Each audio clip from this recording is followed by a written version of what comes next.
Bienvenue au musée dauphinois, musée d'ethnographie régionale, situé dans le somptueux monastère de Sainte-Marie d'en Haut, édifié au XVIIe siècle sur les pentes de la Bastille à Grenoble. Nous sommes dans l'exposition Jean de l'Alpe. Sa prestigieuse collection d'objets en bois sculptés du Queyras dresse le portrait des hommes et des femmes qui, à force de ténacité et d'ingéniosité, ont su apprivoiser les espaces difficiles de la haute montagne.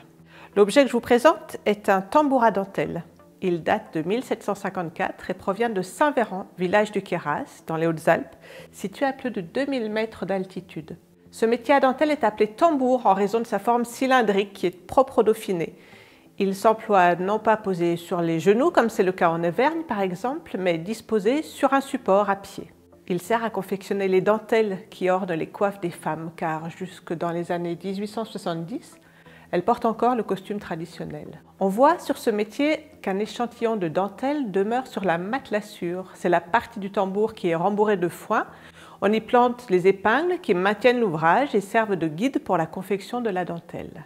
Une petite porte centrale en forme de demi-lune donne accès au cœur du tambour où sont conservés les fuseaux, ces petites bobines de fil que la dentelière va croiser pour réaliser son ouvrage ajouré. Le tambour à dentelle, objet féminin s'il en est, fait l'objet d'une attention toute particulière, comme en témoigne la richesse de ce décor. Le motif central est une rosace, qui est un décor typique du Queyras.